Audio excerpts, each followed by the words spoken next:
তোষামত নয়, ক্ষমতাকে প্রশ্ন করাই গণমাধ্যমের কাজ। আমরা প্রশ্ন করতে চাই আপনার হয়ে, জানাতে চাই আপনি যা জানতে চান। শুরু করছি গ্লোবাল টেলিভিশনের নিয়মিত আয়োজন প্রশ্নগুলো সহজ। আমি নাজমুল আশরাফ। এই অনুষ্ঠানে আমরা চলমান নানা ঘটনার তথ্য ও বক্তব্য তুলে ধরি, অতিথিদের কাছে জানতে চাই সেসব তথ্য ও বক্তব্যের প্রতিক্রিয়া ও বিশ্লেষণ। ঢাকা দক্ষিণ সিটি কর্পোরেশনের প্রধান কার্যালয় নগর ভবনে তালা ঝুলিয়ে আজ ষষ্ঠ দিনের মতো বিক্ষোভ করেছেন বিএনপি নেতা ইশরাক হোসেনের সমর্থকরা। বিক্ষোভকারীরা বলছেন, যতদিন না ইশরাক হোসেনকে মেয়র হিসেবে শপথ পড়ানো হবে ততদিন তারা আন্দোলন চালিয়ে যাবেন, প্রয়োজনে আরও কঠোর আন্দোলনের ঘোষণা দেবেন। এই আন্দোলন সম্পর্কে ইশরাক হোসেন বলেছেন, অন্তর্বর্তী সরকারের কতিপয় ব্যক্তির ক্ষমতার লোভ ও ক্ষমতা চিরস্থায়ী করার কুৎসিত সত্যটা বের করে আনাই তার মুখ্য উদ্দেশ্য, মেয়র হওয়াটা মূল উদ্দেশ্য নয়। অন্যদিকে স্থানীয় সরকার উপদেষ্টা আসিফ মাহমুদ সজীব ভুইয়া বলেছেন, গায়ের জোরে নগর ভবন বন্ধ করে বিএনপি আন্দোলন করছে। তিনি মেয়র হিসেবে ইশরাক হোসেনের শপথ না পড়ানোর বা সেই আয়োজন না করার বা দায়িত্ব বুঝিয়ে না দেওয়ার জন্য 10টি কারণ তিনি উল্লেখ করেছেন। আমরা সেসবে বিস্তারিত আসব। আমাদের আজকের আলোচনার বিষয় আন্দোলন নিয়ে আসিফ ইশরাকের পাল্টাপাল্টি বক্তব্য। এ নিয়ে আলোচনার জন্য আমাদের স্টুডিওতে উপস্থিত আছেন বিএনপির কেন্দ্রীয় নির্বাহী কমিটির সদস্য জনাব শেখ রবিউল আলম। রবি ভাই, আপনাকে স্বাগত জানাচ্ছি। এবং জাহাঙ্গীরনগর বিশ্ববিদ্যালয়ের নৃবিজ্ঞান বিভাগের সহযোগী অধ্যাপক ডক্টর রেজওয়ানা করিম স্নিগ্ধা। ডক্টর স্নিগ্ধা, আপনাকে স্বাগত জানাচ্ছি। গ্লোবাল টেলিভিশনের পাশাপাশি এই অনুষ্ঠানটি আপনারা একযোগে দেখতে পাচ্ছেন আমাদের ইউটিউব চ্যানেল এবং ফেসবুক পেজেও। আমরা ষষ্ঠ দিনের যে আন্দোলন নগর ভবনকে কেন্দ্র করে, নগর ভবনের সামনে এবং আশেপাশে, সেটি নিয়ে আজকের আন্দোলন বা বিক্ষোভ বা অবরোধের যে চিত্র, একটি প্রতিবেদন দেখে নেব সেই সম্পর্কে।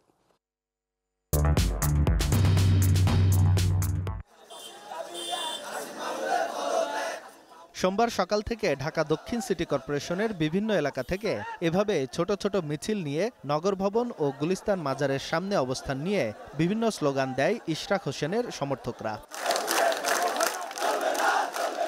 এ সময় তারা সড়ক আটকে মেয়র হিসেবে ইশরাকের শপথ নিতে দেরি করার প্রতিবাদ জানায়। বিক্ষোভকারীরা হুঁশিয়ারি দেয়, ইশরাক হোসেনকে মেয়রের দায়িত্ব বুঝিয়ে না দেয়া পর্যন্ত নগর ভবনের সামনে আন্দোলন চলবে, প্রয়োজনে আরও কঠোর কর্মসূচিও দেয়া হবে। আদালত যে রায় দিয়েছে এবং একটি গেজেট পাশ হয়েছে, অবশ্যই ইশরাককে মেয়রের শপথ গ্রহণ করাতে হবে। 2 দিনের মধ্যে যদি শপথ গ্রহণ করা না হয়, আমরা আগামী 2 দিন পরে ঢাকায় একটি কঠোর কর্মসূচি দেওয়া হবে। সেই কর্মসূচিতে হয়তো 2-1 জন উপদেষ্টার পদত্যাগ করতে বাধ্য হবে। নাগরিক অধিকার থেকে আমরা বঞ্চিত হচ্ছি এবং সিটি কর্পোরেশন ঠিকমতো দায়িত্ব পালন করতে পারছে না। এই গেজেট হওয়ার পরেও এই শেখ হাসিনার দোসররা বিভিন্ন মন্ত্রণালয়ে থেকে তারা তালবাহানা করে তার শপথকে প্রলম্বিত করছে। এটা জনগণ মেনে নিচ্ছে না। আমরা যতদিন পর্যন্ত দাবি দেওয়া না মানা হবে, আমাদের মেয়র সঙ্গে বসানো না হবে, ততদিন পর্যন্ত আমরা রাজপথে ইনশাল্লাহ থাকবো। তাকে আমরা পুনরায় মেয়র অবস্থানে না পাওয়ার পর্যন্ত আমাদের এই আন্দোলন সংগ্রাম চলবে। বিক্ষোভকারীদের অভিযোগ, ইশরাককে শপথ নিতে না দেওয়ার পেছনে উপদেষ্টা আসিফ মাহমুদের হাত রয়েছে। এ কারণে তার পদত্যাগের দাবি জানায় তারা। আসিফ মাহমুদ উনি যে স্থানে আছেন আমরা তাকে যোগ্য মনে করছি না। আমরা চাচ্ছি যে সে গদি থেকে পদত্যাগ করুন আর ইশরাক হোসেনকে তার যোগ্য স্থানে তাকে স্থান দেওয়া হোক। আমরা আসিফ মাহমুদ সজীবকে পদত্যাগ করাবই। এই বৈষম্যের বিরুদ্ধেই আমরা জনাব উপদেষ্টা জনাব আসিফ মাহমুদের পদত্যাগ চাচ্ছি। আদালত কর্তৃক উনি বৈধ মেয়র ঘোষিত হয়েছেন, নির্বাচন কমিশন কর্তৃক গেজেট প্রকাশিত হয়েছে। শুধু যে প্রক্রিয়াটা রয়েছে শপথের প্রক্রিয়া, সেটা স্থানীয় সরকার বিভাগের দায়িত্ব রয়েছে। কিন্তু স্থানীয় সরকার বিভাগ সেই দায়িত্ব পালন না করে তালবাহানা করছে, কালক্ষেপণ করছে।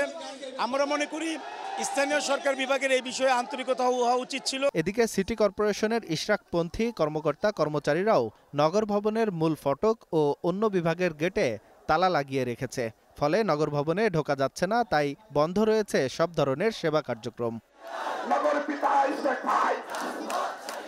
আঞ্জাম খালেক, গ্লোবাল টেলিভিশন, ঢাকা। জনাব শেখ রবিউল আলম, তিনি এখনও শপথ নিতে পারেন নাই আদালতের রায় থাকা সত্ত্বেও। আরও কিছু আইনি জটিলতার কথা আসিফ মাহমুদ বলেছেন, সেগুলোতে পরে আসছি। এরই মধ্যে কিন্তু ম্যাচ শেষ হয়ে গেছে। ম্যাচ থাকা অবস্থায় যদি পরবর্তী মেয়র নির্বাচিত না হন, দায়িত্বে থাকা অবস্থায়, সেক্ষেত্রে তিনি চালিয়ে যেতে পারেন, এমনটা ঢাকা সিটি কর্পোরেশন আমরা এর আগে দেখেছি। জনাব সাদেক হোসেন খোকা 8 বছর মেয়র ছিলেন, যেহেতু পরবর্তী মেয়র নির্বাচিত হন নাই। তিনি মেয়র হিসেবে দায়িত্ব নেওয়ার আগে মেয়াদ শেষ হয়ে গেছে, ফলে তিনি মেয়র হিসেবে দায়িত্ব নিতে পারবেন কিনা এটি নিয়ে একটি আইনি প্রশ্ন আছে। কিন্তু জনাব ইশরাক হোসেন বলেছেন মেয়র হওয়াটা মুখ্য উদ্দেশ্য না, যারা ক্ষমতা দখল করে থাকতে চায় এবং ক্ষমতা স্থায়ী করতে চায় তাদের মুখোশ উন্মোচন করাই তার উদ্দেশ্য বা এই আন্দোলনের উদ্দেশ্য। পদত্যাগের দাবিও করেছেন বিক্ষোভকারীরা, 6 দিন ধরে চলছে এবং আরও চলবে। বিষয়টা কি কেবলই ইশরাক হোসেনের মেয়র হিসেবে দায়িত্ব নেয়া, নাকি এটি সরকারের কোনো উপদেষ্টার সম্পর্কে বিএনপি বা অন্য আরও অনেকের যেসব অবস্থান, অভিযোগ, বক্তব্য আমরা শুনি, তারই একটা প্রতিক্রিয়া বা প্রভাব, বা এক বা একাধিক মেয়র, আমরা যদি স্থানীয় সরকার উপদেষ্টার কথা বলি, তার বিরুদ্ধেই একটা আন্দোলন, বা ব্যাপারটার মধ্যে কি কোনো রাজনৈতিক ব্যাপার আছে কিনা? না, আমি সেভাবে মনে করছি না। দুটো জিনিসেরই গুরুত্ব রয়েছে। একটা হচ্ছে মেয়র হিসেবে শপথ নেওয়ারও প্রয়োজন রয়েছে, এই কারণে রয়েছে যে এটা জনগণের রায়, দ্বিতীয় হচ্ছে আদালতের রায়। নির্বাচন কমিশন গেজেট প্রকাশ করেছেন, অতএব তিনি শপথ নেবেন, এটাই ন্যায্য। এখন স্থানীয় সরকার বিভাগের কাজ হচ্ছে তাকে শপথ নেওয়ানো। যেহেতু স্থানীয় সরকার মন্ত্রণালয় সেই কাজে ব্যর্থ হয়েছে বিধায় ওই মন্ত্রণালয়ের প্রধান যিনি উপদেষ্টা আসিফ, তাকে দায় দিতে হচ্ছে। এখানে ব্যক্তি আসিফ কোনো ব্যাপার নয়। ব্যক্তি আসিফরা যখন নিজেদের পছন্দের ব্যক্তি হয়, বিতর্কিত ব্যক্তি, বাট তাদের পছন্দের সেরকম লোককেও তো প্রশাসক নিয়োগ করার নজির রয়েছে ঢাকা উত্তর সিটি কর্পোরেশন আছে। এখন একটা মন্ত্রণালয় কি একটি উপদেষ্টা ব্যক্তির ইচ্ছাধীন হবে কিনা? সে কি আইনের প্রতি শ্রদ্ধাশীল থাকবে না? সে কি জনরায়ের প্রতি শ্রদ্ধাশীল থাকবে না? যে কারণগুলি আজকে তিনি ব্যাখ্যা করেছেন, 10টি কারণ, আমার কাছে 10টির একটিও মনে হয়নি। কারণ একটি, উনার অনিয়া, যেভাবে উনি মানে রিঅ্যাক্ট করছেন। মূল কথা হচ্ছে আইনি জটিলতা। আইনি জটিলতা আমি দেখছি না। কেন দেখছি না আমি আপনাকে বলি। ব্যাপারটা হচ্ছে যে নির্বাচনী ট্রাইব্যুনাল রায় দিয়েছে, পক্ষ হচ্ছে ইশরাক এবং হচ্ছে নির্বাচন কমিশন। নির্বাচন কমিশন উচ্চ আদালত ওই রায়ের বিরুদ্ধে যাননি, অর্থাৎ নির্বাচন কমিশন রায় মেনে নিয়েছেন। স্থানীয় সরকার মন্ত্রণালয়ও যায়নি। স্থানীয় সরকার মন্ত্রণালয়ে যাওয়াটা প্রাসঙ্গিক না, কারণ এখানে আমি বলছি পক্ষ বিপক্ষ। নির্বাচন আয়োজন করে কে? নির্বাচন কমিশন। ব্যবস্থাপনা করে কে? নির্বাচন কমিশন। ফলাফল ঘোষণা করে কে? নির্বাচন কমিশন। গেজেট প্রকাশ করে নির্বাচন কমিশন। তারা রায় মেনে নিয়েছে, তার মানে তারা ওই আইনি লড়াই আর যায়নি। আচ্ছা, তো স্থানীয় সরকার মন্ত্রণালয়ের অনিচ্ছা কেন হবে, অনীহা কেন হবে? আচ্ছা, যদি সেটা প্রয়োজন হয়, তারা যদি আবার নিজে পার্টি হয়, ধরেন আমি বলছি যে পক্ষ হয়, পক্ষ হয়ে তারা উচ্চ আদালতে যেতে পারে, সেখানে তো তারা যাচ্ছেন না। অর্থাৎ কালেক্ষেপণ এবং একটা ব্যক্তির, অর্থাৎ স্থানীয় সরকার মন্ত্রণালয়ের উপদেষ্টার ইচ্ছা অনিচ্ছার প্রতিফলন আমরা মন্ত্রণালয়ে দেখতে পাচ্ছি, যার ফলে ঢাকাবাসী তারা নির্বাচিত করেছে ইশরাককে ভোট দিয়ে। তারা তাদের নগরপিতাকে মানে নিশ্চয়ই ওই আসনে দেখতে চায়। এই আন্দোলন তো থাকবে, যৌক্তিক আন্দোলন, তাদেরই ভোটে নির্বাচিত। যদি আপনি ট্রাইব্যুনালের রায়টা বিচার করেন, একটা কথা বলে রাখা ভালো এখানে, সেটা হচ্ছে ওনারা একবার বলতে চেয়েছেন আপনার এই আসিফ মাহমুদ যে আরজি সংশোধন হয়েছে। তো আরজি সংশোধন কিন্তু আইনি অধিকার। আরজি সংশোধন যদি করেন আর নির্বাচনী ট্রাইব্যুনাল যদি সেটা আমলে নেয়, সেটাকে যদি তারা আপনার গ্রহণ করে, দোষের কিছু নাই। সেই আরজি সংশোধন যদি বেআইনিও হয়ে থাকে, আপনি উচ্চ আদালতে যান, আপনি সেখানে কিন্তু যাচ্ছেন, আপনার মতো করে ব্যাখ্যা দিচ্ছেন। আদালতের রায় আপনি মানতে বাধ্য, আপনি আপনার মতো ব্যাখ্যা দিতে পারবেন না। আপনার বক্তব্য থাকলে সংশ্লিষ্ট উচ্চ আদালতে যেতে হবে, সেখানে কিন্তু আপনি যাচ্ছেন না। আর আমি ট্রাইব্যুনালের রায়টা একটু দেখেছি, সেখানে কিন্তু নির্বাচন অনিয়ম হয়েছে সেটা প্রমাণ হয়নি। বলা হয়েছে যে নির্বাচন হয়েছে কিন্তু ফলাফল ঘোষণায় অনিয়ম হয়েছে। ফলাফল ঘোষণায় অনিয়ম হয়েছে মানে বিজয়ী হয়েছে ইশরাক, তাকে বিজয়ী ঘোষণা না করে পরাজিত প্রার্থী তাপসকে বিজয়ী ঘোষণা করা হয়েছে। রায়টা যদি এমন হতো যে পুরা নির্বাচন ব্যবস্থাপনাটাই অনিয়ম হয়েছে, তাহলে নির্বাচনটা অবৈধ, সেভাবে কিন্তু ট্রাইব্যুনাল রায় দেয়নি।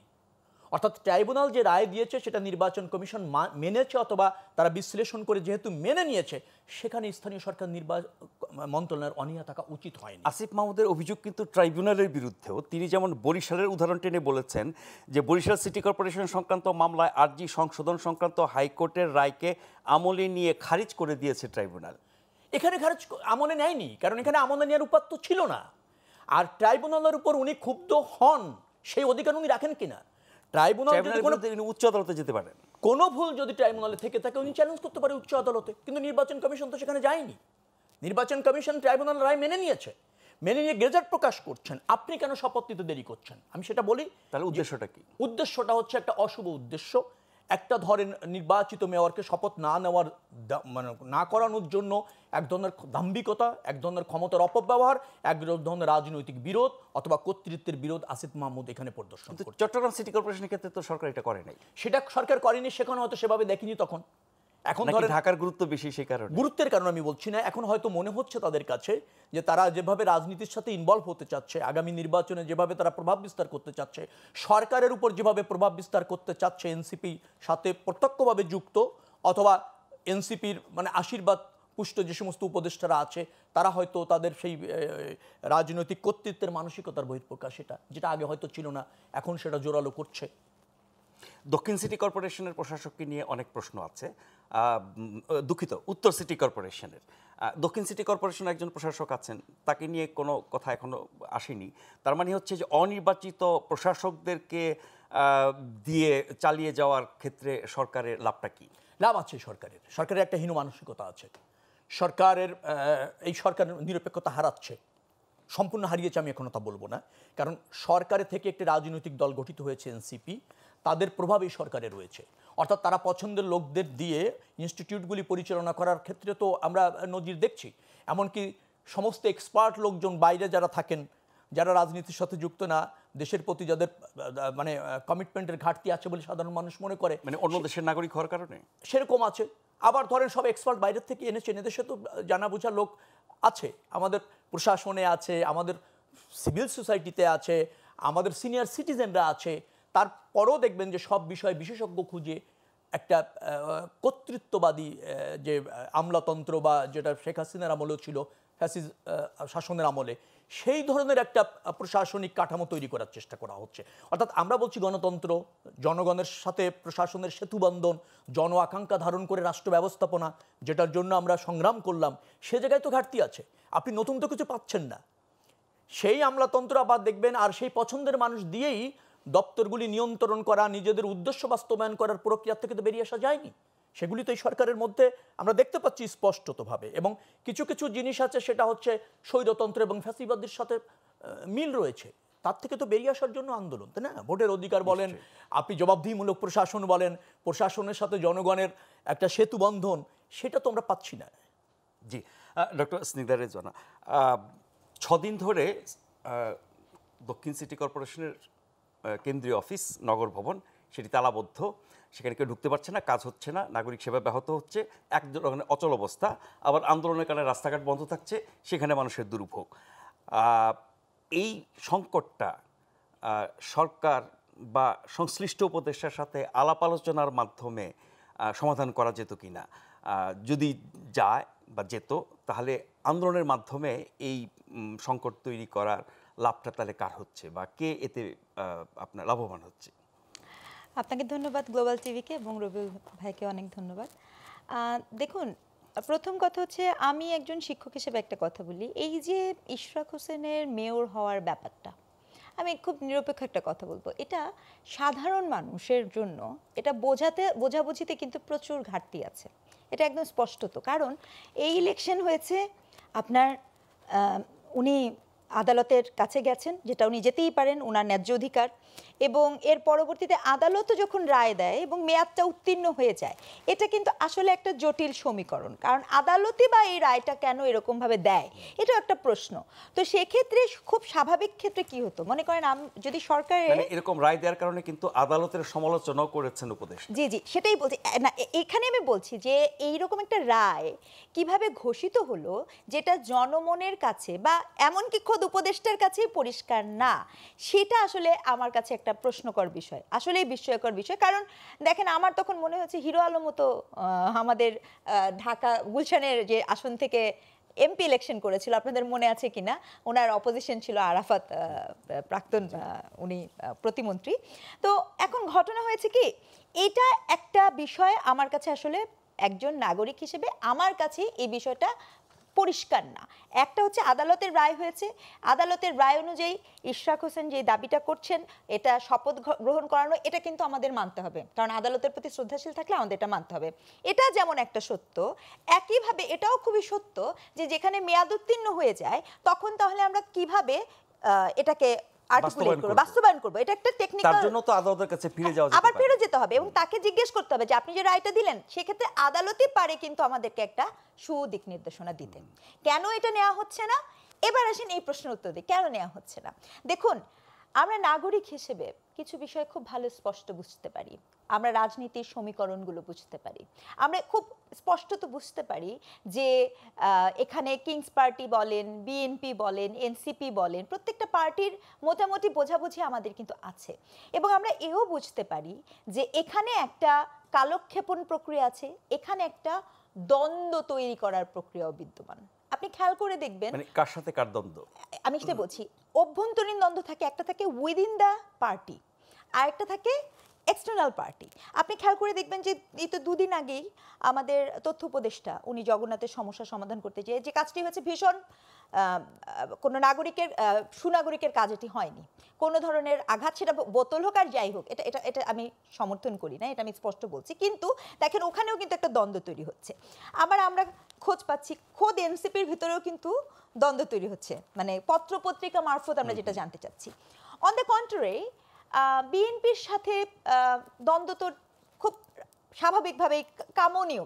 কেন? কারণ আপনার তো একটা বিরোধী দল লাগবে, আপনার যখন প্রধান বিরোধী দল হিসেবে কাউকে না কাউকে তো লাগবে। সরকারের সাথে বিএনপির নাকি এনসিপির প্রতিনিধিত্বকারী যেসব উপদেষ্টা আছে তাদের সাথে বিএনপি? এখন সরকারের মধ্যেই তো আসলে এনসিপির প্রতিনিধিও আছে, সরকারের মধ্যেও আবার সরকার আছে, সরকারের মধ্যে ছায়া সরকারও আছে। অর্থাৎ এখানে একটা সমীকরণ দিয়ে এটাকে বোঝার কোনো সুযোগ আসলে অবশ্যই সরকারে যারা আছে সবার ভূমিকাকে কি এক কাতারে আনা যায়, নাকি যারা এনসিপি সহযোগী, হ্যাঁ তারা এনসিপি না কিন্তু তারা ওই একই শক্তির অংশ সরকারে আছে, তাদের ভূমিকা এবং অন্যান্য উপদেষ্টার ভূমিকা কি একরকম? না, একদমই না, একদমই না। আমি একেবারে মানে এটা আসলে সবচেয়ে বড় ব্যাপার হচ্ছে কি, এই যে পুরো প্রসঙ্গটা নিয়ে একটা আলাপ হচ্ছে, আমার কাছে এই আলাপটা অপ্রাসঙ্গিক মনে হয়। এতে করে কি হচ্ছে জানেন, এতে করে ওই উত্তর সিটির যেই মানুষগুলো আছে, যেখানে রাস্তা খনন থেকে শুরু করে অন্যান্য নাগরিক সুযোগ সুবিধা পাওয়ার কথা ছিল, সেই মানুষগুলো কিন্তু দুর্ভোগ ভোগ করছে। এটা হচ্ছে সবচেয়ে বড় কনসার্ন হওয়ার কথা ছিল সরকারের কাছে, সবচেয়ে বড় কনসার্ন হওয়ার কথা ছিল রাষ্ট্রের কাছে। কিন্তু খুব দুঃখজনক যে এখানে যেটা হচ্ছে যে একটা ক্ষমতার কে আসীন হবেন, কার ক্ষমতার দাম্ভিকতা টিকে থাকবে সেটা গুরুত্বপূর্ণ দেখাচ্ছে। আরেকটা এইরকম একটা সিচুয়েশন আমরা এর আগে পড়িনি। আইনি এবং আদালতের প্রক্রিয়ার মধ্য দিয়ে ক্ষমতাবান হয়েছেন, তাকেই তো মেনে নেওয়া সেটা বৈধ, সেটা অবশ্যই বৈধ, এটা আপনাকে মানতে হবে, যেহেতু আদালতের ক্ষমতা দিয়ে হয়েছে উনি বৈধ, এই বিষয়ে কিন্তু আমার কোনো দ্বিমত নেই। মানে নানান কারণ দেখিয়ে এটাকে ঠেকিয়ে রাখার অর্থ হচ্ছে যে অনির্বাচিত ব্যক্তি, তাদের পছন্দ বা নিজস্ব ব্যক্তি, তাদের দিয়ে নগর পরিচালনা করা। আমি সেটা না বলে বরঞ্চ আমি বলবো যে নানা ধরনের দিয়ে দেখানো হচ্ছে যে আপনি ক্ষমতাবান। মনে রাখা প্রয়োজন যে কাউকে মনোনয়ন করা আর কাউকে নির্বাচিত করার মধ্যে ভীষণ বিস্তর ফারাক আছে। এই যে গভর্নমেন্টটি এখন আছে এটি বাংলাদেশের ইতিহাসে একটি বিরল ঘটনা, এটা আপনাকে মানতে হবে। এর আগে আমাদের কোনো পূর্ব অভিজ্ঞতা নাই। এর সূত্রে আমার কাছে প্রায় এটাও মনে হয় যে অভিজ্ঞতারও তো একটা ঘাটতি আছে। আমি বা আপনি নাজমুল আশরাফ যে উপস্থাপনা করছেন, দীর্ঘদিন আপনি এই মিডিয়া ইন্ডাস্ট্রিতে আছেন, আপনার একটা অভিজ্ঞতা হয়েছে, কিন্তু যে মনে করেন জীবনে কোনটা স্ক্রিন কোনটা মাইক সেটাই যখন না জানবে তখন অনেক সময় স্ক্রিনকে মাইক আর মাইককে স্ক্রিন ভাবা যেতে পারে। তো আমার কাছে মনে হয় যে এই যে ঘাটতিটা, এই ঘাটতিটা বারংবার সামনে আসছে। বুঝতে হবে যে আপনি উপদেষ্টা, আমি কোন কথাটা বলতে পারি, আদালতের কোন ধারাটা আমি গ্রহণ করব, কোনটা গ্রহণ করব না, এই বিষয়গুলো সম্পর্কে আসলে আমার মনে হয় তাদের সচেতন হওয়া উচিত। জনাব ইশরাক হোসেন একটা ফেসবুক স্ট্যাটাসে যে কথাটা লিখেছেন, বড় স্ট্যাটাস, অংশবিশেষ হচ্ছে অন্তর্বর্তী সরকারের কতিপয় ব্যক্তির ক্ষমতার লোভ এবং ক্ষমতা চিরস্থায়ী করার কুৎসিত সত্যটা বের করে আনাই হচ্ছে এই আন্দোলনের উদ্দেশ্য। আপনার প্রতিক্রিয়া? আমি এক্ষেত্রে একটুখানি বলবো যে এটা খুব রাশ হয়ে গেছে, মানে very very very very harsh শোনাচ্ছে, মানে খুব কর্কশ। আমরা রাজনীতির কিন্তু একটা পরিবর্তন আসছে। আমরা এই রাজনীতিতে কি চাই, জনগণকে উপকার করতে চাই এবং কোনোভাবে সহিংসতা চাই না। এই যে ক্ষমতা নিয়ে যে কোন্দল, এই ক্ষমতার কোন্দলটা আমরা আসলে চাই না। আমরা ক্ষমতাকে ভিন্নভাবে দেখতে চাই। আমি মনে করিয়ে দিতে চাই যে সাদেক হোসেন খোকা উনি উনি দীর্ঘদিন আপনার মেয়রের দায়িত্ব পালন করেছেন। আমি আরেকটা মানুষের নামও মনে করিয়ে দিতে চাই। আপনি সিলেটের যে মেয়র হননি, ওনার নামটা আপনার মনে আছে কিনা রবিউল ভাই? ওনার সিলেটের যে পূর্বতন মেয়র ছিল, ভীষণ জনপ্রিয় লোক এবং হ্যাঁ ভীষণ জনপ্রিয় লোক এবং কিন্তু আগে সরকার সরিয়ে দিয়েছে। আমি এটাই বলতে চাচ্ছি যে যে মানুষটা কাজ করে সেই মানুষটা কিন্তু জনগণের জন্য কাজ করতে হবে। ক্ষমতার জন্য আর কাজ করার রাজনীতি করে কোনো লাভ হবে না। আপনাকে এখন জনগণের জন্য কাজ করতে হবে, জনগণের জন্য রাজনীতি করতে হবে। এটা আমাদের রাজনৈতিক পরিবর্তনের জন্য খুব বেশি জরুরি। আবার জনাব আসিফ মাহমুদ, স্থানীয় সরকার উপদেষ্টা, তিনি যে পাল্টা স্ট্যাটাস দিয়েছেন সেখানে তিনি বিএনপিকে বলছেন গায়ের জোরে বিএনপি নগর ভবন বন্ধ করে আন্দোলন করছে। গায়ের জোরে তো আরও অনেককে আমরা আন্দোলন করতে দেখেছি, গায়ের জোরে অনেক দাবি আদায় করতে দেখেছি। সেগুলোর ব্যাপারে তো আমাদের এই উপদেষ্টা কোনো মন্তব্য করে নাই তখন। তার মানে হচ্ছে আপনি গায়ের জোরে আন্দোলন করলে দোষ, আমি গায়ের জোরে আন্দোলন করলে দোষ না, সরকারের থেকে গুরুত্বপূর্ণ পদে থেকে এই দুইভাবে দেখার সুযোগ আছে। এখানে ঘটনাটা কি, যে বাংলা একটা প্রবাদ আছে, কাজের সময় কাজই, কাজ ফুরালে কাজই। খুব একটা মস্ত বড় পাজি। মানে হচ্ছে আপনার যখন কাজ সিদ্ধি করতে হচ্ছে তখন আপনি আসলে এই যে মবটা বারবার আমরা বারংবার বলে যাচ্ছি যে যে কোনো মব আন্দোলনেরও একটা প্রক্রিয়া আছে। আমি স্ট্রংলি বলবো যে এই যখন তখন হুট করে রাস্তায় বসে পড়া, এটা প্লিজ, কারণ কি জনগণের দুর্ভোগ হয়। হাসপাতালে অ্যাম্বুলেন্সে করে অনেক লোক থাকে, সে হাসপাতাল পর্যন্ত পৌঁছাতে পারে না, হয়তো বা একটা মানুষকে বাঁচানো সম্ভব হয়। এই জনগণের দুর্ভোগ করে কি করে কোনো মানুষের বা কোনো দল আন্দোলন করতে পারে? এটা কোনোভাবেই কামনীয় না। আন্দোলন করা নাগরিকের অধিকার, কিন্তু আপনি কোন প্রক্রিয়ায় আন্দোলনটা করবেন? প্রথমেই কি যে কেউ রাস্তায় বসে যায় নাকি সেটাও একটা প্রক্রিয়া? অনেক আন্দোলন দেখেছি প্রথম ধাপেই রাস্তা দখল করা এবং দিনের পর দিন সেটা দখলে রাখা। সে কারণেই আমি বলছি যে ওই যে গোড়ায় যে গলতটা হয়েছে, বাংলাদেশের মানুষ করে কি ভুল থেকে শেখে না, তারা এক ভুল বারবার করে। এজন্য আমরা বারবার ঘুরে ফিরে এক জায়গায় যেয়ে আন্দোলন বলেন, মব বলেন, এই ক্ষেত্রে যখন সরকারের দ্বিচারিতা আমরা দেখি, তাতে করে একটি ঘটনা আরেকটি ঘটনাকে উৎসাহিত করে কিনা? না, এটা তো ডেফিনেটলি না। সরকারকে আমি বারংবার, আমি আসলে আপনি যেটা বলার চেষ্টা করছেন, আমি স্পষ্টত বলি যে কিছু মানুষ যখন আন্দোলন করছে, আমি এটা অনেক জায়গায় বলেছি, আমি আবারও বলছি, এনসিপি একটি রাজনৈতিক দল। এনসিপি কিন্তু এখন কেবল শিক্ষার্থীদের কোনো দল না। রাজনৈতিক দল হিসেবে আপনি সামাজিক যোগাযোগ মাধ্যমে কাউকে যদি বলেন চল রাজুতে আয় বা যমুনা দখল কর, এই যে ল্যাঙ্গুয়েজ কোড অ্যান্ড কোড, এটা একটা রাজনৈতিক দলের কাছে প্রত্যাশিত না। তাদেরকে অনুসরণ করে তো অন্য অনেককে যমুনা যেতে চেয়েছে কিন্তু পারে নাই, মার খেয়েছে। না, তাদেরকে অনুসরণ না, তাদের আগেই অনেকে যেতে চেয়েছে, মার খেয়েছে। আমি এটাই বলেছি যে 144 ধারা যমুনাতে জারি ছিল, তো 144 ধারা যেখানে জারি থাকে, আবারও বলছি, আমাকে তো আইনের প্রতি শ্রদ্ধাশীল হতে হবে, আমার কিছু ইনস্টিটিউশনের প্রতি শ্রদ্ধাশীল হতে হবে, এবং এই গভর্নমেন্টের খুব বড় একটা দায়িত্ব ছিল কিছু ইনস্টিটিউশনকে পলিটিক্যাল জায়গা থেকে মুক্ত করে দেওয়া, স্বাধীন করে দেওয়া। বিশেষ করে বলছিলেন যে নিরপেক্ষতার প্রশ্ন উঠেছে, আর অনেকে নিরপেক্ষতার হারাচ্ছে এই সরকার, এরকম বলছে বিভিন্ন ঘটনার ক্ষেত্রে। এটি রাজনৈতিক সরকার না, অরাজনৈতিক সরকার যদি বলি, সকল দলের সমর্থিত সরকার। সেক্ষেত্রে যদি তার কোনো রাজনৈতিক বৈশিষ্ট্য থাকে, সকল দলের রাজনীতিকে ধারণ করার কথা, সেটাকে আমরা দেখি এই সরকারের আচরণে বা কাজে বা কথায়। দেখেন, এইটা তো আমার বলতে কোনো দ্বিধা নেই। আমি আবারও বলছি, এই সরকার যেভাবে এসেছে এটা বিরল, এটা বাংলাদেশের ইতিহাসে কখনো এরকম সরকার আসেনি। প্রত্যেকটা মানুষের কিন্তু এই সরকারের প্রতি আশা, প্রত্যাশা, ম্যান্ডেট ছিল এবং এখনো আছে। এখনো আমরা চাই যে, আমরা সকলেই চাই যে একটা স্থিতিশীল, কিন্তু এখন মনে করেন আগে যদি আমাদের আশা প্রত্যাশা ছিল 90-100 ভাগ, সেটা এখন হয়তো 20 ভাগে এসে নেমেছে। এটাই হচ্ছে সবচেয়ে আলাদা। আমরা একটা বিরতি নেব, বিরতি থেকে ফিরে এসে রবিউল ভাইয়ের কাছে যেটি জানতে চাইবো যে চট্টগ্রামের নির্বাচনে একজন মেয়র এখন দায়িত্ব পালন করছেন, তিনি বিএনপির প্রার্থী ছিলেন এবং তিনি বিএনপির নেতা। ঢাকায় আরেকজন মেয়র আদালতের রায় পেয়েও তিনি মেয়র হতে পারছেন না, দায়িত্ব নিতে পারছেন না, তিনিও বিএনপির নেতা, গুরুত্বপূর্ণ নেতা, জনপ্রিয় নেতা। তার মানে আদালতের মাধ্যমে আসছে, নিশ্চয়ই আপনি বলবেন যে এটা তো আইনি ব্যাপার, কিন্তু এইভাবে দায়িত্ব নেয়ার মাধ্যমে ফ্যাসিবাদী আমলের অবৈধ নির্বাচনগুলোকে বৈধতা দেওয়া হচ্ছে কিনা আমি সেই উত্তর শুনবো। তার আগে একটা ছোট্ট বিরতি নিচ্ছি, আশা করছি ফিরে এসে আপনাদেরকে সাথে পাবো।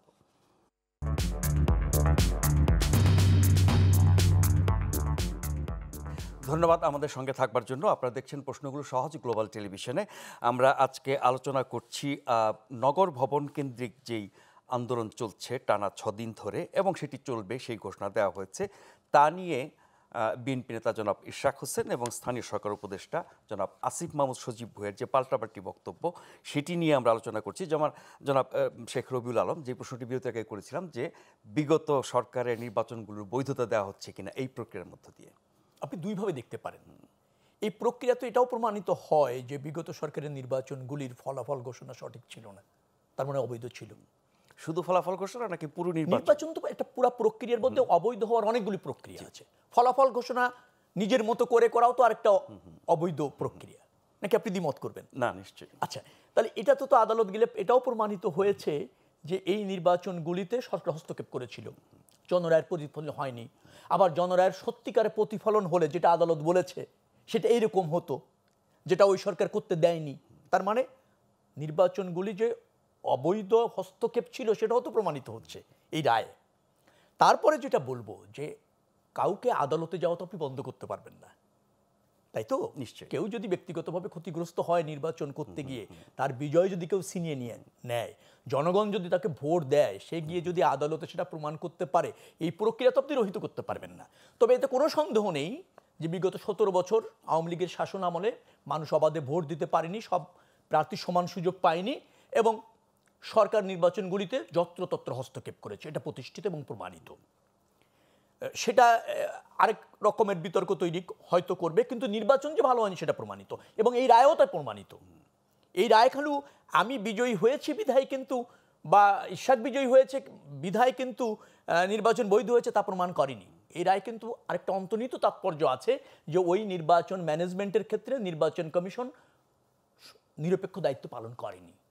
করলে হয়তো তখনই ইশরাক মেয়র হতো, তখনই হয়তো শাহাদাত মেয়র হতো। আরেকটা কথা আপনি বলছিলেন যে আসিফ মাহমুদের সম্পর্কে ইশরাক যে স্ট্যাটাস দিয়েছে যে এখানে সরকারের ক্ষমতা লুবিতার একটা নগ্ন চরিত্র আছে, সেটা তিনি উন্মোচন করতে চান এই আন্দোলনের মাধ্যমে। আন্দোলনটা বিএনপি করছে না, আন্দোলনটা ঢাকাবাসী করছে এবং ইশরাকের যারা ভোট দিয়েছে সে নগরবাসী করছে। এটা বিএনপির আন্দোলন নয়, ঢাকাবাসী নামে একটি করছে প্ল্যাটফর্ম থেকে। হ্যাঁ, সেখানে বিএনপি রাজনীতির সাথে জড়িত মাঠ পর্যায়ের অনেকে আছে, কারণ তারা তো ইশরাককে ভোটে নির্বাচিত দিয়েছে, ভোট নির্বাচন তার করেছে ইশরাকের। কিন্তু এই সরকারের উপদেষ্টাদের মধ্যে একটা দম্ভ এবং কর্তৃত্ববাদী চিন্তা আছে, সেটা কিন্তু প্রমাণিত হয়েছে। কারণ তারা প্রথমত জনরায় উপেক্ষা করেছে, মানে জনগণকে উপেক্ষা করছে, বৃদ্ধাঙ্গুল দেখাচ্ছে, আদালতকেও তারা উপেক্ষা করে বৃদ্ধাঙ্গুল দেখাচ্ছে। অর্থাৎ তাদের একটা দম্ভ এবং কর্তৃত্ববাদী চরিত্র এই অন্তর্বর্তীকালীন সরকারের উপদেষ্টাদের মধ্যে যে আছে সেটা কিন্তু প্রমাণিত হয়েছে। মনে রাখা দরকার, নির্বাচন কমিশন একটা সাংবিধানিক প্রতিষ্ঠান, তার দায় শুধুমাত্র আদালতের কাছে আছে যদি সে কোনো ব্যত্যয় ঘটে থাকে। এছাড়া স্থানীয় সরকার মন্ত্রণালয় সহ অন্য কারো কাছে সে কিন্তু দায়বদ্ধ না। অর্থাৎ তাদের আদেশ উপদেশ ইচ্ছা অনিচ্ছা বাস্তবায়ন করার জন্য নির্বাচন কমিশন বাধ্য না, সাংবিধানিক প্রতিষ্ঠান। অর্থাৎ সে একেবারে স্বতন্ত্র, সে একেবারে স্বাধীন। আরেকটা কথা বলা দরকার, সেটা হচ্ছে যে উনি বলেছেন গায়ের জোরে, আসিফ মাহমুদ বলছেন যে গায়ের জোরে করা হচ্ছে। তো আপনি করলে আন্দোলনের জোর আর আমি করলে গায়ের জোর। মনে রাখা দরকার হচ্ছে এটা জনগণের জোর। জনগণ যখন যে ন্যায্য অবস্থানের প্রতি সমর্থন দেয় বা যে প্রতিবাদকে সাদরে গ্রহণ করে নিজের উপস্থিতির জানান দেয়, সেটা হচ্ছে বৈধ। সেটা সে যে কোনো আন্দোলনের ক্ষেত্রে হোক না কেন, মেজরিটি জনগণ যদি ওই আন্দোলন নীতিগতভাবে সমর্থন করে, নিশ্চয়ই সেটা হচ্ছে জনগণের জোর। অতএব এটা গায়ের জোর না। নগর ভবনে যারা তালা দিয়েছেন, নিশ্চয়ই সেখানে জনগণ সম্পৃক্ত আছে। নগর ভবনের আমি যতটুকু জেনেছি কর্মকর্তা কর্মচারীরাও সেখানে সম্পৃক্ত হয়েছেন। তারা তাদের নগরপিতা হয়তো ইশরাক হোক, এই ধরনের ইচ্ছা তাদের আছে। অতএব এটাকে যদি আপনি গায়ের জোর বলেন সেটা ঠিক হবে না, নিশ্চয়ই সেটা জনগণের জোর। জনাব ইশরাক হোসেনের স্ট্যাটাসে আরেকটি অংশ হচ্ছে যারা একটি দলের প্রতিনিধি হয়ে কাজ করছেন তাদের পদত্যাগ করা, মানে এই সরকারে যারা আছে। এটা একেবারে প্রতিষ্ঠিত, মানে শুধু 2 ছাত্র উপদেষ্টাই নাকি আরো কেউ? দেখেন, এনসিপি যা বলেন অন্তর্বর্তীকালীন সরকার তা করেন, অথবা অন্তর্বর্তীকালীন তাহলে সরকার পুরো যা সরকারের করেন প্রতিনিধিত্ব করছে ওই দল এনসিপি তা বলেন। এটা কিন্তু প্রতিষ্ঠিত হয়ে যাচ্ছে, যেটা খুবই অ্যালার্মিং। কারণ একটা অন্তর্বর্তীকালীন সরকার সব রাজনৈতিক দল, ছাত্র জনতার সরকার। আমরা চেয়েছি একটা নিরপেক্ষ সরকার, তার কিছু প্রয়োজনীয় দায়িত্ব রয়েছে, গুরুত্বপূর্ণ দায়িত্ব রয়েছে, এবং সেটা নিরপেক্ষভাবে করার প্রয়োজন রয়েছে উদ্বুদ্ধ পরিস্থিতিতে, বিশেষ করে ফ্যাসিবাদের অবসান হওয়ার পর। সেটা যদি এই রাজনৈতিক দলগুলির সমর্থন বা সাধারণ জনগণের কাছে যদি এই সরকারের বিতর্কিত হয়ে যায়, রাষ্ট্রের সমূহ ক্ষতি হবে, পূরণীয় ক্ষতি হবে। নিশ্চয়ই সেই জায়গাটা এই উপদেষ্টারা থাকার ফলে বিতর্ক তৈরি করছে। এবং দেখবেন আজকে আপনার ওই সাক্ষাৎকারের মধ্যে অনেকে সাধারণ মানুষ বলছে যে এরকম যদি হয় তাহলে আমরা উপদেষ্টাদের পদত্যাগের জন্য আন্দোলনে নামব। তো আলটিমেটলি তো উত্তেজনা বাড়ছে, সন্দেহ অবিশ্বাস বাড়ছে, নিরপেক্ষতা হারাচ্ছে সরকার। তো সেটার পরিণতি তো আসলে কখনো ভালো হয় না। আর অতি সম্প্রতি একটা বড় আন্দোলন করে দেশের মানুষ অনেক আশা নিয়ে নতুন বাংলাদেশ বিনির্মাণ, গণতন্ত্র বলেন, জবাবদিহিমূলক সরকার, জবাবদিহিমূলক আপনার জনপ্রতিনিধি আমরা করতে চেয়েছি, জনবান্ধব জনপ্রতিনিধি। সেই জায়গাগুলিতে তো অবিশ্বাস এবং দূরত্ব যদি তৈরি হয় রাজনৈতিক দলগুলির মধ্যে, পতিত শক্তি সুযোগ নেবে। আবার ধরেন সুযোগ সন্ধানী একটা গোষ্ঠী আছে, বিরাজনীতিকরণের একটা গোষ্ঠীও বাংলাদেশে আছে, যারা রাজনীতিতে অনীহা আছে, রাজনীতিকে তারা আপনার করতে চায়, নিধন করতে চায়, বিতর্কিত করতে চায়, করে আবার তারা ক্ষমতায় থাকতে চায়, তারা উৎসাহিত হবে। সেটা কাম্য হবে না। আরিফুল হকের কথা বলছিলেন আপা, দেখেন আরিফুল হক সিলেটের নির্বাচিত মেয়র ছিলেন, আপনি আমাদের বরিশালের নির্বাচিত মেয়র, চিটাগাংয়ের নির্বাচিত মেয়র, ওই সময় রাজশাহীর নির্বাচিত মেয়র বুলবুল, আমার এখনো মনে আছে।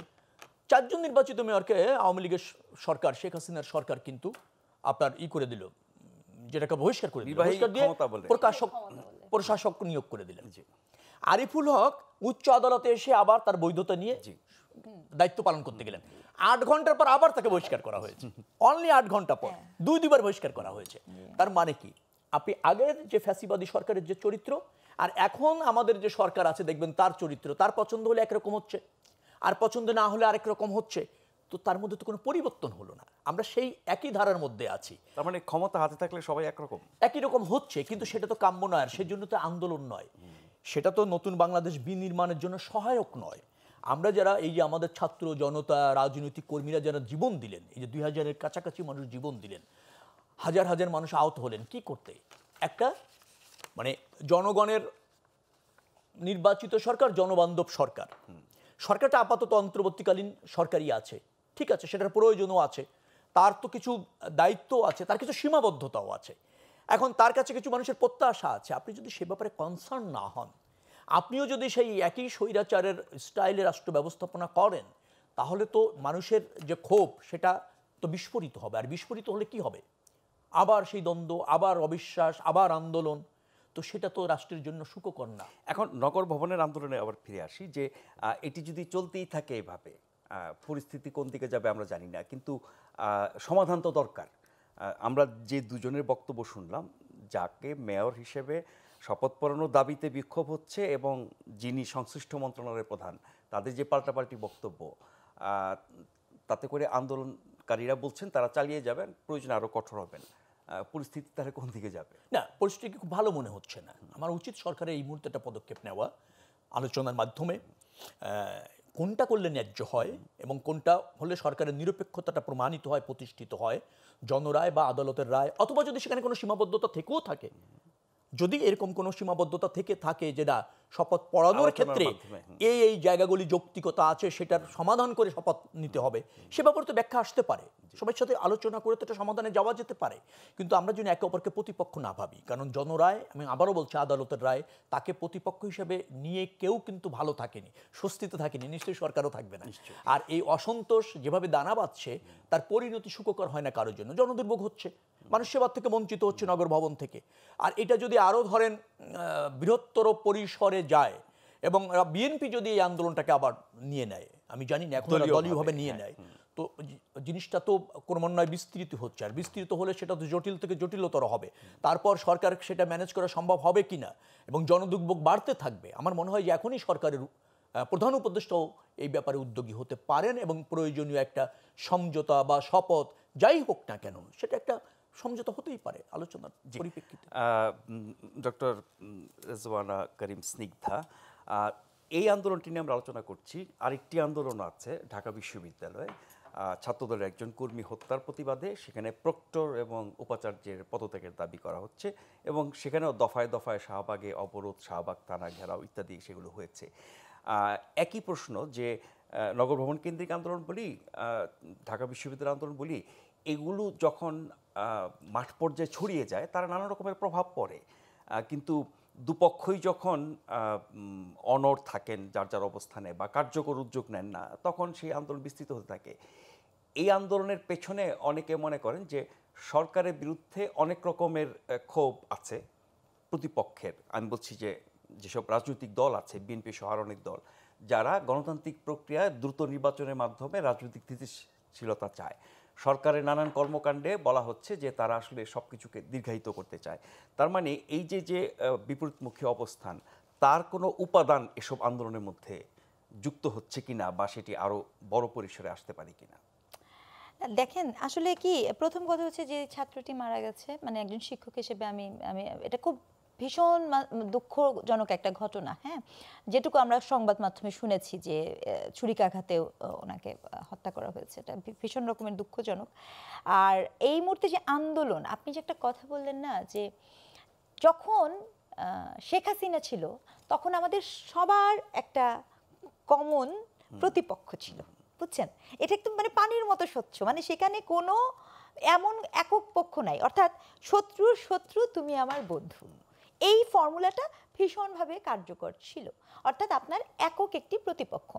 কেন এই প্রতিপক্ষ হয়েছে সেটাও আমরা কম বেশি সবাই জানি। আপনি দীর্ঘদিন অনির্বাচিতভাবে ক্ষমতার একদম সর্বোচ্চ, যেটাকে আমরা বলি নেকিড পাওয়ার, সেই চর্চা আপনি করেছেন। খুব স্বাভাবিকভাবেই মানুষের মধ্যে ক্ষোভ তৈরি হয়েছে, তার একটা আউটবাস্ট আমরা দেখতে পেয়েছি 5ই অগাস্টে। এখন এই মুহূর্তে কিন্তু এখন পর্যন্ত কোনো গণশত্রু নাই, আমি এটা কিন্তু খুব স্পষ্ট করে বলছি।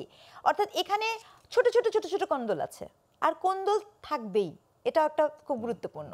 দ্বন্দ্ব সভ্যতার অন্যতম শর্ত।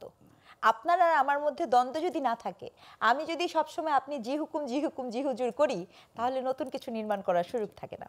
তো দ্বন্দ্বের একটা সৌন্দর্য আছে ততক্ষণ পর্যন্ত, যতক্ষণ পর্যন্ত সেটি হতাহতের পর্যায়ে না যায়, ততক্ষণ পর্যন্ত সুন্দর, যতক্ষণ পর্যন্ত এটা অধিকার থেকে আপনাকে বঞ্চিত না করে। এখন এই যে ঢাকা বিশ্ববিদ্যালয়ের ঘটনা বলেন, মেয়র ইশরাকের ঘটনা বলেন, বা তার আগে জগন্নাথের ঘটনা বলেন, আবার দেখেন করিডোর নিয়ে একটা আলাপ আছে গেল, তারপরে মনে করেন আপনার হ্যাঁ একটা বন্দর নিয়ে পোর্ট আপনি কাকে দিবেন। এখানে কিন্তু অনেকগুলো ছোট ছোট ছোট ছোট বিতর্ক অলরেডি এক্সিস্ট করছে। এই সকল বিতর্কের মূল কি জানেন? সকল বিতর্কের মূল হচ্ছে দুটো। এক হচ্ছে যেই গভর্নমেন্টই আছে, সেই গভর্নমেন্টের অনেকের কার্যক্রমে আমরা আসলে মানে জনগণের যে বিশাল প্রত্যাশা, সেই প্রত্যাশার আপ টু মার্কে হচ্ছে না। যেমন আমি আপনাকে বলি, আমি তো অবাক হই যে আপনার যদিও শুনছিলাম যে নার্সিং ডিপ্লোমা নার্সরাও করেছে, যেমন মনে করেন স্বাস্থ্য খাতে যে কি হচ্ছে আমরা কেউ কিছু জানিও না, এবং স্বাস্থ্য খাত নিয়ে এখন পর্যন্ত কোনো আন্দোলন নাই। এটা খুব ভালো, এটা এক করতে ভালো। যদিও আমরা জানি সবচেয়ে ওয়ান অফ দ্য বিগেস্ট মানে আপনার সিন্ডিকেট বলেন, দুর্নীতিগ্রস্ত একটা খাত হচ্ছে স্বাস্থ্য খাত, তাই তো? কিন্তু আমরা সেখানে কোনো আন্দোলন দেখি না, এটা ভালো।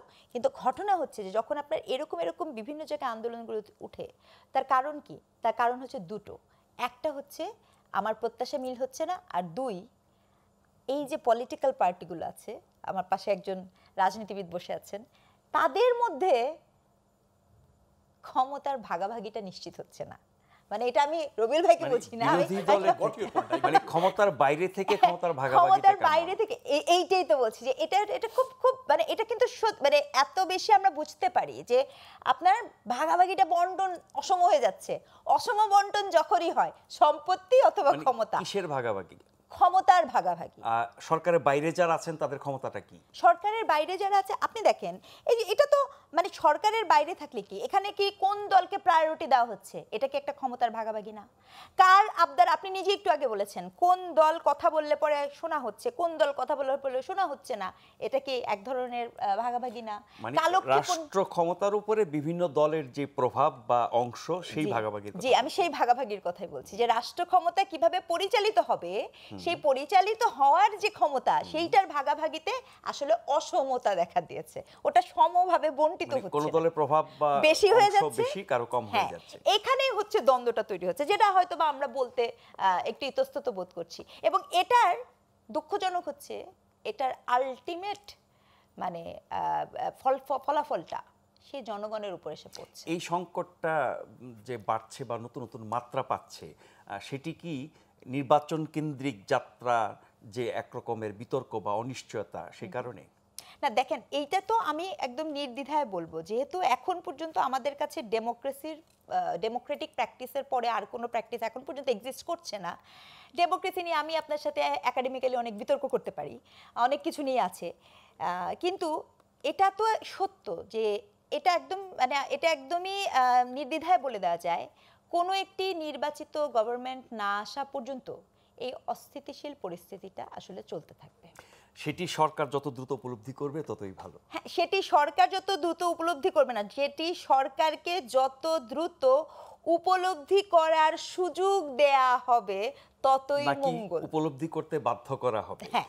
কারণ সরকারের মধ্যে কারো কারো কথা এবং কাজে মনে হয় যে ওনারা অনেক দিন এই অবস্থানে বা না, যে ক্ষমতায় কারণে আমি থাকতে আপনাকে চান। বলছি যে ক্ষমতার অসম বন্টন হচ্ছে, নির্বাচনে গেলে ওই অসমতা বন্টন তো আর মানে সম্ভব না, তখন তো আপনার কোনো এখন হয়তো এমনও আছে যে এই ক্ষমতায় একচ্ছত্র সুবিধাভোগী লোকজন আছে, যিনি যা বলছেন সেভাবে অনেক কিছু করা সম্ভব হচ্ছে। কিন্তু যখনই আপনি নির্বাচিত একটা ম্যান্ডেটের সরকার, নির্বাচনের মধ্যে দিয়ে সরকার আসবে, তখনই তো আপনি এটা নিয়ে বিতর্ক তৈরি হয়। কেন আপনি খেয়াল তখন করেননি? জনগণের নির্বাচিত ব্যক্তিদের কাছে জিনিসটা কেন্দ্রীভূত থাকবে, সেই অনুযায়ী ভাগবাটোয়ারা হবে। হ্যাঁ, সেটাই। তবে কি জানেন, ওই যে ফখরুদ্দিন মঈনুদ্দিনের সরকার ছিল, মনে আছে নিশ্চয়ই, তাদের স্টার্টিংটা কিন্তু দারুণ ছিল, দুর্দান্ত। একজন নাগরিক হিসেবে আমি কিন্তু ভীষণ এনজয় করেছি, এবং যার কারণে বছরখানেক কিন্তু জনগণ হ্যাঁ, খুব খুব দিয়েছে। সমর্থন দিয়েছিল। কিন্তু এটাই না একটা অদ্ভুত ব্যাপার। আমি ভেবেছিলাম যে এই সরকারের স্টার্টিংটাও ঠিক সেরকম কিছু একটা হবে, কারণ এই সরকারের প্রতি সকলের যে সমর্থন, ঐক্যমত, সবাই এটা চেয়েছে। সেখানে কেন এই জিনিসটা হলো সেটা আমরা বুঝছি না। 11 সময় কিন্তু কোনো রাজনৈতিক দল ওই পরিবর্তন সমর্থন করে নাই, না। করেছে একটি দল যারা সুবিধাভোগী ছিল। এবার কিন্তু সকল দল করেছে, পরাজিত দল ছাড়া। ফলে এই সরকারের পক্ষে আরো বেশি নিয়ন্ত্রণ প্রতিষ্ঠা করার সুযোগ ছিল, সেটি তারা করে নাই। হ্যাঁ, সেটি তারা করেনি। এবং আরেকটা কথা আমি বলি, 11 সরকার নিশ্চিতভাবে অসাংবিধানিক সরকার ছিল, ঠিক আছে? এখানে যে সরকারটি হয়েছে, আমাদের কাছে আদালতে একটি রায় তো আছে, তার প্রেক্ষিতে গঠিত হয়েছে এবং সকল দলের সমর্থনে গঠিত হয়েছে। দুটার মধ্যে কিন্তু এই পার্থক্যটা অনেক প্রগাঢ়। সেক্ষেত্রে প্রত্যাশার পরিমাণটা ভীষণ হতাশাজনক। আরেকটা ছোট্ট বিরতি নিয়ে ফিরে আসছি, আশা করছি এবারও আপনাদেরকে ফিরে এসে পাবো।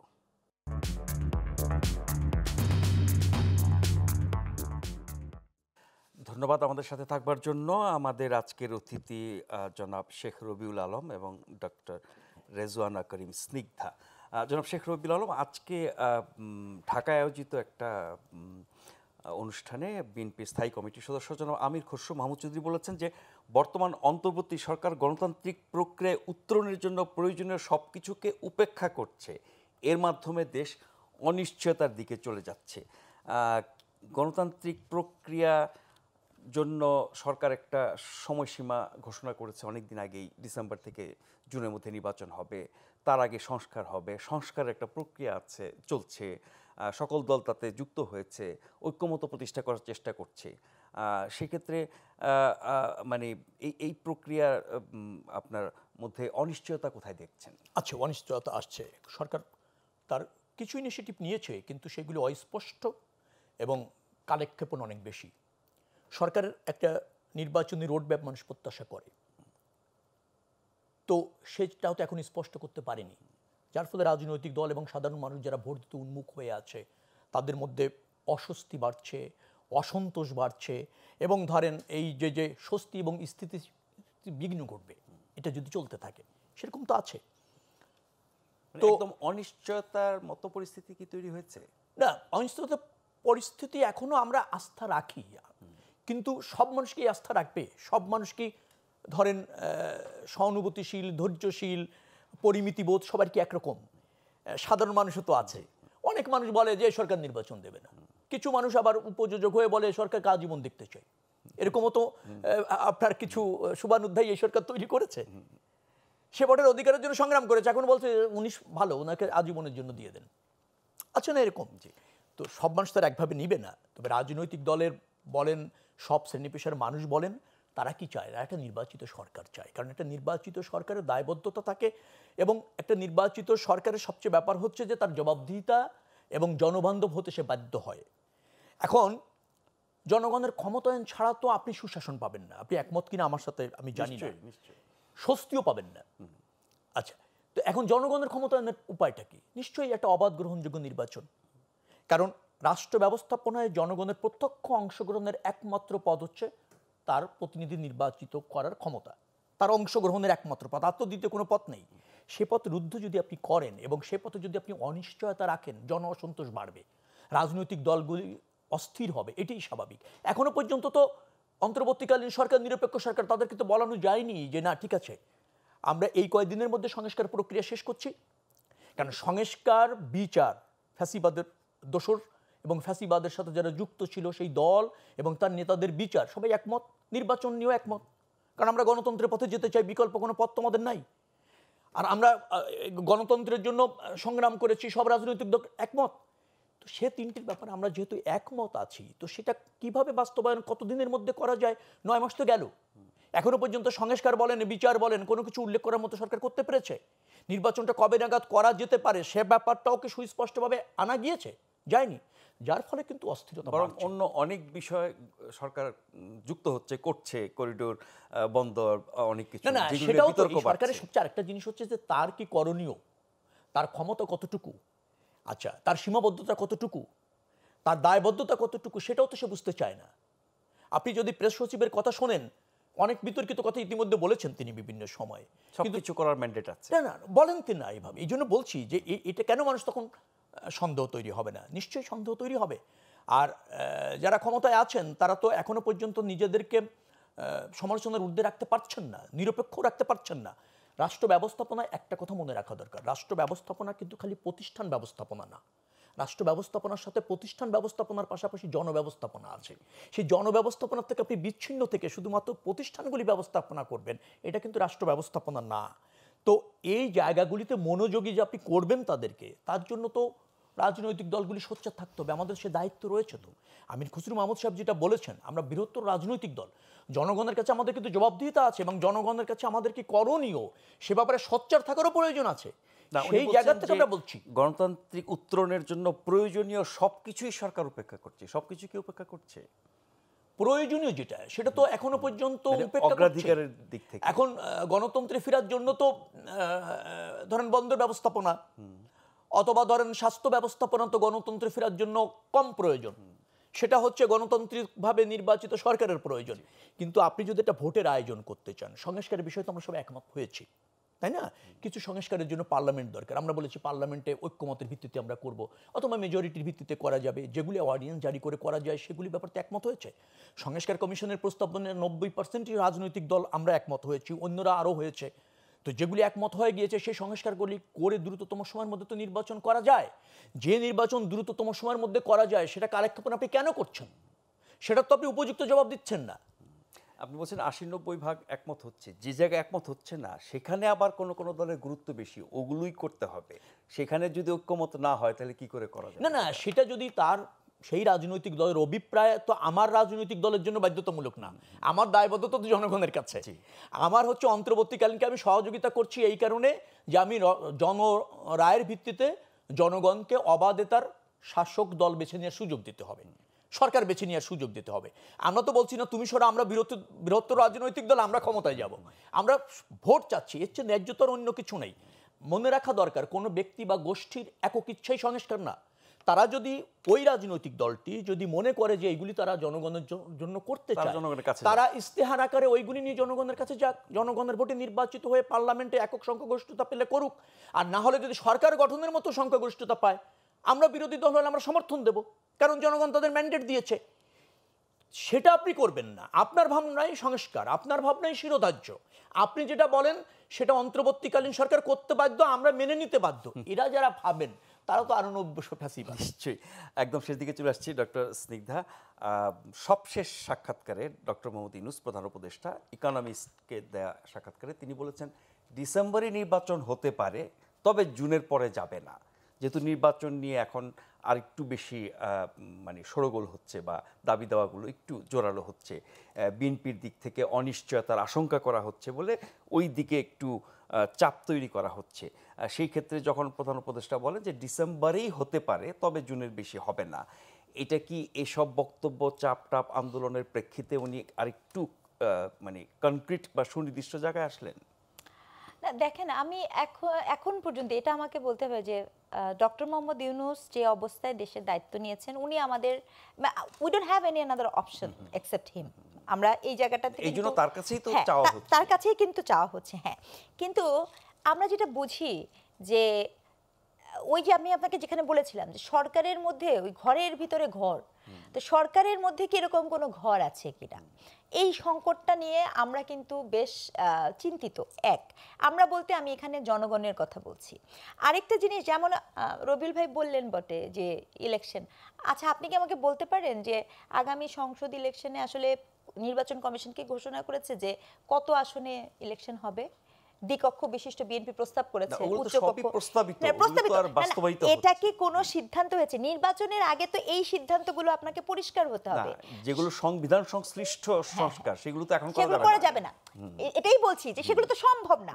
তাহলে সেটা যদি সম্ভব না হয়, তাহলে এই যে সংস্কার প্রস্তাবনাগুলো যে হলো, এবং মানে 11টি কমিশন কিন্তু দিয়ে দিয়েছে, সম্ভবত মিডিয়া কমিশন বাকি আছে, মিডিয়া কমিশনে দিয়ে দিয়েছে। আচ্ছা, তাহলে এই যে এখন যে আলাপটা যে দেরি হতে পারে, এই দেরি হতে পারে, এই হতে পারের মধ্যেই কিন্তু একটা ওই যে জুজুর বিড়াল আছে, ঠিক আছে? এখানে একটা ভীষণ রকমের একটা শূন্যতা, একটা ভ্যাকুয়াম ক্লিয়ার আছে। ডিসেম্বরে হোক আর জুনে হোক, এটি তো আগের বিধান অনুযায়ী হবে, নতুন বিধান তো এখানে যুক্ত করা যাচ্ছে না, যেগুলো সংবিধান সংক্রান্ত। আচ্ছা, আপনি আমাকে বলেন, সংবিধানের বাইরে অধ্যাদেশের মাধ্যমে যেগুলো হতে পারে, সেটি বিএনপি সহ অনেক দল বলছে নির্বাচন সংশ্লিষ্ট সংস্কারগুলো করে ফেলা।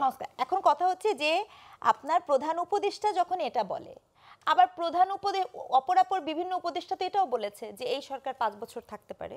তাহলে কোনটা সরকারের? তাহলে কোনটা?